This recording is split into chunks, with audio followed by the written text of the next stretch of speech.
तो nuclear transportation में सबसे पहले हमने डेफिनेशन करनी है, और डेफिनेशन में हमने बताना है कि लगातार रेडिएशंस का निकलना किसी पेरेंट अनस्टेबल न्यूक्लियाई में से, किसी भी न्यूक्लियाई में से, क्योंकि शुरू में वो न्यूक्लियाई अनस्टेबल होता है और उसको हम, क्योंकि अनस्टेबल में से ही रेडिएशंस निकलती हैं, तो अनस्टेबल न्यूक्लियाई में से जब रेडिएशंस निकल रही हैं तो शुरू में वो पेरेंट कहलाता है।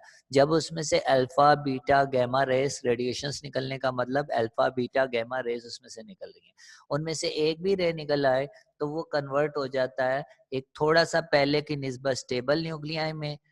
तो इतना सा जो हमने सिर्फ एक प्रोसेस पढ़ा है कि एक पेरेंट एक डॉटर में चेंज हुआ अल्फा बीटा या गैमा रे के निकलने से, तो ये जो इतना सा प्रोसेस है, लगातार रेस तो निकलती रहती हैं, लेकिन एक पेरेंट का एक डॉटर में चेंज होना न्यूक्लियर ट्रांसपोर्टेशन कहलाता है। बेसिकली ये प्रोसेस तो जारी रहता है, अगली जो डॉटर होती है हमारे पास वो पेरेंट बन जाती है नेक्स्ट डॉटर के लिए, और ये सिलसिला जारी रहता है। तो फिलहाल हमने सिर्फ ये कहा कि अगर एक अल्फा रे निकले या बीटा रे या गैमा रे निकले, यानी कि रेडिएशंस निकले किसी भी अनस्टेबल न्यूक्लियाई में से जिसको पेरेंट कहते हैं, तो वो कन्वर्ट हो जाता है एक डॉटर न्यूक्लियाई में जो कि पहले की निस्बत थोड़ा सा स्टेबल होता है। इस प्रोसेस को हम कहते हैं न्यूक्लियर ट्रांसमुटेशन। तो यहाँ पे लिखा हुआ है द स्पॉन्टेनियस लगातार process in which a parent unstable nuclei जिसमें से रेडिएशंस निकल रही हों और शुरू में वो पेरेंट कहलाता है, changes into more stable daughter nuclei, पहले की निस्बत वो स्टेबल होता है और उसमें कन्वर्ट हो जाता है, उसको हम डॉटर न्यूक्लियाई कहते हैं। With the emission of radiations is called nuclear transmutation. तो ये प्रोसेस ऑब्वियसली जारी रहता है, रुकता नहीं है, रेडिएशंस निकलती रहती हैं और पेरेंट डॉटर में कन्वर्ट होते रहते हैं। डेफिनेशन के बाद हमने एक्सप्लेनेशन करनी है, और एक्सप्लेनेशन में सब एडिंग्स भी मौजूद हैं, अल्फा डीके, बीटा डीके और गैमा डीके, ये एक्सप्लेनेशन की सब एडिंग्स है। एक्सप्लेनेशन की एडिंग डालेंगे नाउ रिप्रेजेंट से। अब रेडिएशन डीके को एक्सप्लेन करने के लिए वो कहता है कि x जो है, अगर हम x लिखेंगे तो जनरली किसी एलिमेंट को हम रिप्रेजेंट करेंगे, और y लिखेंगे तो x में से अगर कोई अल्फा बीटा गैमा रे निकलती है तो जो हमारे पास डॉटर आ जाता है तो उसको हम y से रिप्रेजेंट कर रहे हैं।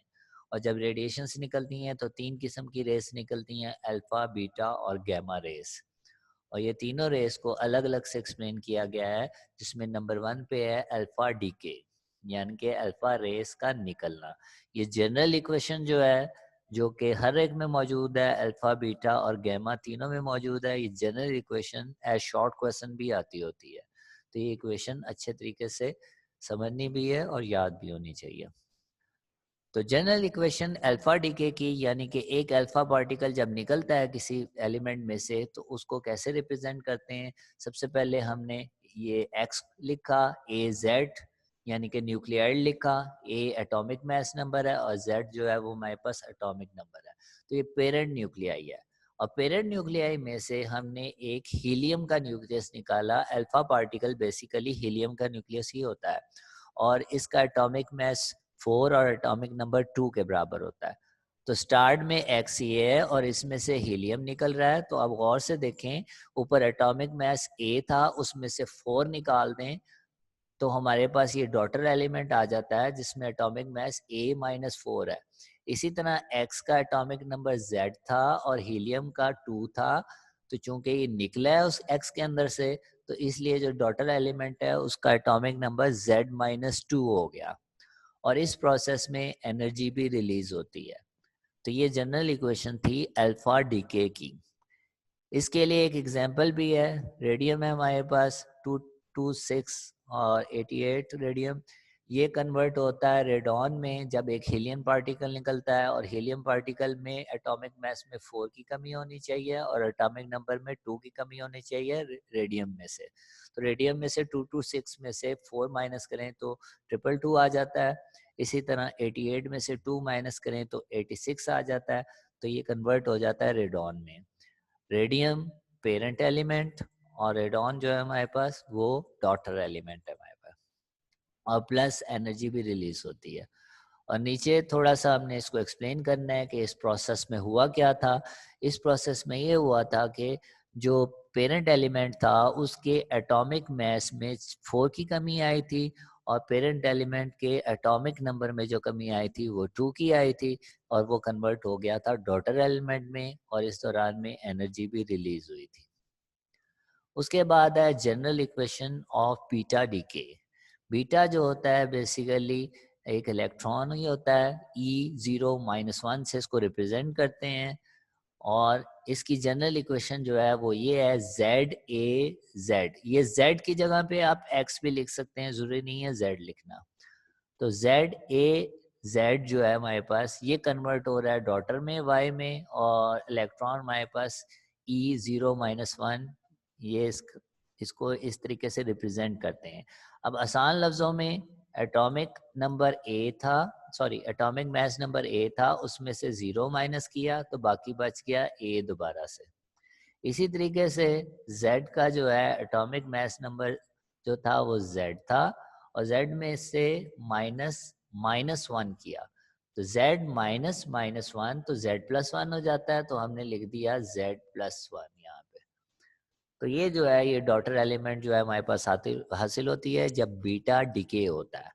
लेकिन बीटा डीके का प्रोसेस जो है वो असल में, ये तो इक्वेशन की फॉर्म में, असल में जो प्रोसेस होता है वो आप याद रखें कि एटॉमिक मास नंबर जो होता है वो प्रोटॉन और न्यूट्रॉन की तादाद को रिप्रेजेंट करता है। एटॉमिक मास नंबर जो होता है वो प्रोटॉन और न्यूट्रॉन की तादाद को रिप्रेजेंट करता है। जब एक बीटा पार्टिकल निकलता है तो वो हमेशा न्यूट्रॉन में से निकलता है जो कि न्यूट्रल होता है। न्यूट्रॉन में से जब बीटा पार्टिकल निकलता है तो वो न्यूट्रॉन कन्वर्ट हो जाता है प्रोटॉन में। अगर एक न्यूट्रॉन प्रोटॉन में चेंज हो गया है तो न्यूट्रॉन एक कम हो गया, प्रोटॉन एक बढ़ गया, एटॉमिक मास नंबर तो वैसे का वैसे ही रहा, क्योंकि प्रोटॉन और न्यूट्रॉन की तादाद को ऐड करें तो वो हमारे पास सेम आएगी जो पहले थी हमारे पास। लेकिन एक न्यूट्रॉन जब प्रोटॉन में चेंज होता है तो प्रोटॉन की तादाद बढ़ जाती है, यानी कि एटॉमिक मास नंबर इंक्रीज हो जाता है। इसीलिए हमने यहाँ पे Z+1 लिखा हुआ है, क्योंकि एक न्यूट्रॉन प्रोटॉन में चेंज हुआ है लेकिन एटॉमिक मास नंबर सेम रहा है। इसकी एग्जांपल यूं है, कार्बन है हमारे पास 14, 6, इसमें से जब इलेक्ट्रॉन निकलता है तो नाइट्रोजन में कन्वर्ट हो जाता है। ऊपर एटॉमिक मास नंबर सेम है लेकिन एटॉमिक नंबर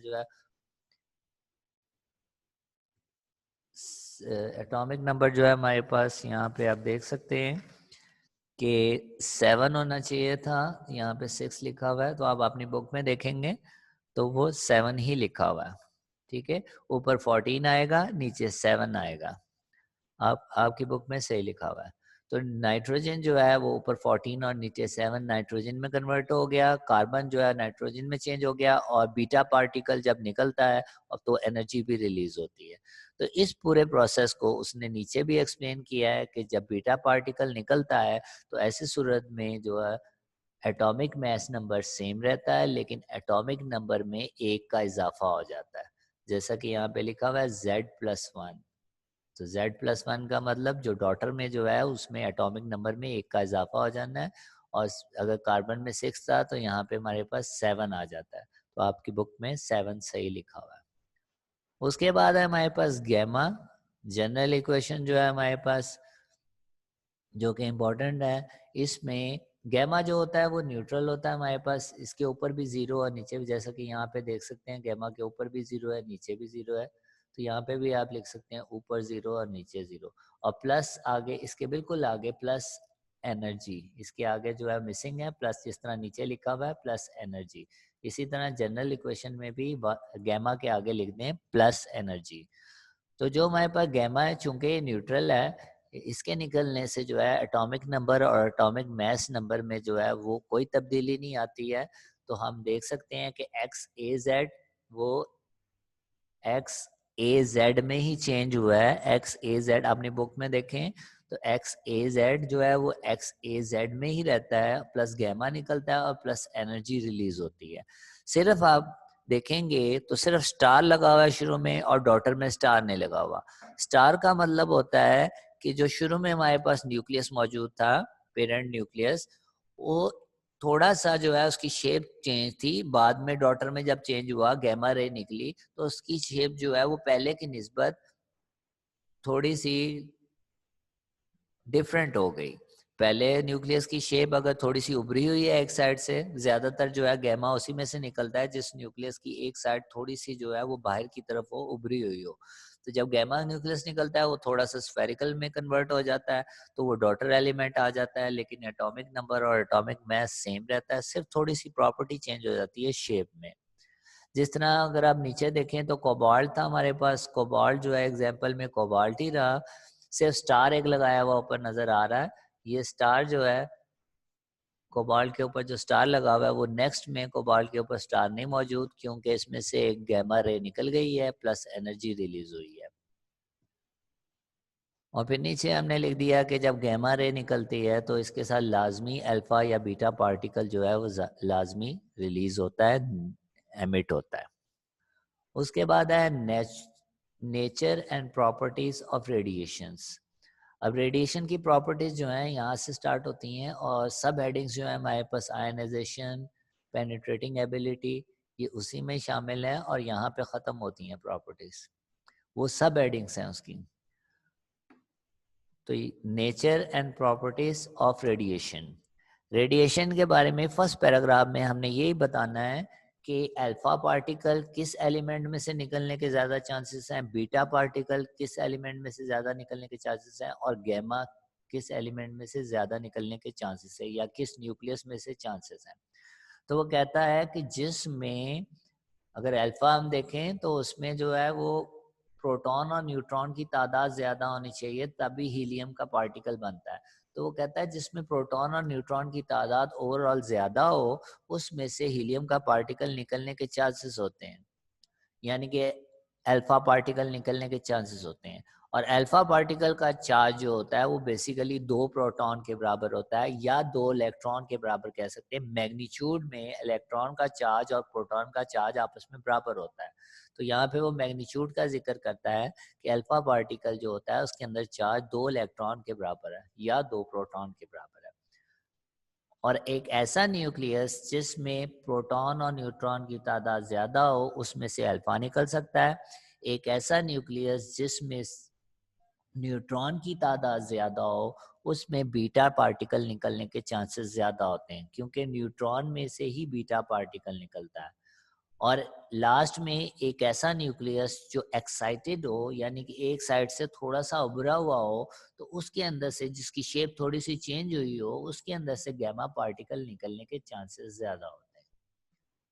उसके बाद सब हेडिंग है आयनाइजिंग इफेक्ट। ये हमारे पास प्रॉपर्टीज हैं रेडिएशन की। आयनाइजिंग इफेक्ट, रेडिएशन जो है वो किसी मैटर में से जब गुजरती हैं तो मैटर में से गुजरने के बाद उसमें पॉजिटिव और नेगेटिव आयंस पैदा कर देती हैं। इसी प्रोसेस को हम कहते हैं आयनाइजिंग इफेक्ट। शुरू में डेफिनेशन है, the phenomena by which radiation split matter into positive and negative ions is called ionisation. उसके बाद जो है वो हमने सेपरेटली बताना है। ये तो होगी डेफिनेशन, इसको इन्वर्टेड कॉमा में हमने डिफाइन करना है और उसके बाद थोड़ा सा इसको एक्सप्लेन कर देना है विद डायग्राम, जिसमें हमारे पास ए बी सी ये 3 डायग्राम जो साइड में नजर आ रही हैं, ए बी सी डायग्राम्स, तीनों डायग्राम हमने बनानी है। और इन्हों तीनों डायग्राम में डिफरेंस आप गौर से देखें कि पहले में जो है वो पॉजिटिव और नेगेटिव आयंस ज्यादा शो किए गए हैं, दूसरे में उससे कम और तीसरे में सबसे कम। क्योंकि पहला जो है वो मैटर के अंदर से हमने सिर्फ अल्फा पार्टिकल गुजारा है और अल्फा पार्टिकल ने ज्यादा आयंस प्रोड्यूस किए। दूसरा जो था हमने किसी मैटर के अंदर से जो है वो हमने बीटा पार्टिकल गुजारा है, बीटा पार्टिकल जो है वो कम आयनाइजेशन पैदा कर रहा है अल्फा की निस्बत। और तीसरी डायग्राम में हमने गैमा रेस गुजारी और गैमा रेस के गुजरने से आयनाइजेशन सबसे कम हुई। तो ये डायग्राम जो है 3 बॉक्सेस जो हमने बनाने हैं इनमें आप याद रखें कि आयनाइजेशन जो है प्लस माइनस की तादाद पहले बॉक्स में सबसे ज्यादा, दूसरे में उससे कम और तीसरे में सबसे कम। क्योंकि अल्फा पार्टिकल सबसे ज्यादा आयनाइजेशन पैदा करते हैं, बीटा पार्टिकल उससे कम करते हैं और गैमा पार्टिकल जो होते हैं सबसे कम आयनाइजेशन पैदा करते हैं। अब हम बात करते हैं पेनिट्रेटिंग एबिलिटी। पेनिट्रेटिंग एबिलिटी की भी शुरू में डेफिनेशन है पेनिट्रेटिंग पावर की। वो कहता है किसी भी मटेरियल के अंदर जो है रेडिएशंस कितनी आगे तक जा सकती हैं, कितनी उसको पार करके जा सकती हैं, उसी को ही पेनिट्रेटिंग पावर कहते हैं। The strength of radiations to penetrate to a certain material is called penetrating power. किसी भी मटेरियल के अंदर से कितना अल्फा बीटा गामा रेस जो हैं वो गुजर के जा सकती हैं, उसी को ही हम पेनिट्रेटिंग एबिलिटी कहते हैं। तो शुरू में डेफिनेशन है और उसके बाद जो है हमारे पास ये डायग्राम एक बनी हुई नीचे नज़र आ रही है 18.6 डायग्राम।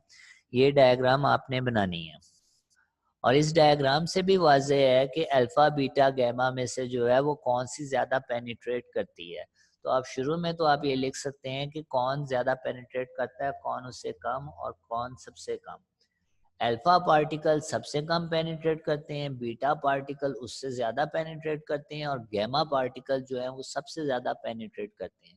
जैसा कि 18.6 डायग्राम में देखें कि अल्फा पार्टिकल पेपर में से गुजर नहीं पा रहे हैं, बीटा पार्टिकल पेपर में से गुजर गए हैं लेकिन एल्यूमिनियम में से नहीं गुजर पा रहे हैं। ये सेकंड लाइन जो है बीटा की है और थर्ड लाइन आप देखें पेपर में से भी गुजर गए गैमा, एल्यूमिनियम में से भी गुजर गए लेकिन लेड में से नहीं गुजर पाए। तो ये डायग्राम जो है ये हमने ड्रॉ तो करनी है लेकिन साथ में एक्सप्लेन भी करना है कि gamma penetrates more than beta and beta can penetrate more than alpha. उसके बाद हमने बताना है कि हवा के अंदर जो है ये तीनों कितने कितने दूर तक जो है ये ट्रेवल करके जा सकते हैं। जो हमारे पास अल्फा पार्टिकल्स होते हैं वो फ्यू सेंटीमीटर तक जो है वो हवा में से गुजर सकते हैं। जो बीटा पार्टिकल्स होते हैं वो सेवरल मीटर्स तक यानी कि चंद मीटर्स तक जो है वो हवा में से गुजर के जा सकते हैं बीटा पार्टिकल। और जो गैमा जो होते हैं वो सेवरल 100 मीटर्स, कुछ 100 मीटर्स जो है इतने जो है वो हवा के अंदर ट्रेवल कर सकते हैं। तो अल्फा पार्टिकल चंद सेंटीमीटर तक हवा में जाते हैं, बीटा पार्टिकल सेवरल मीटर्स तक जा सकते हैं और गामा पार्टिकल जो है वो सेवरल 100 मीटर्स तक जो है वो ट्रेवल करके आगे की तरफ मूव कर सकते हैं हवा में से।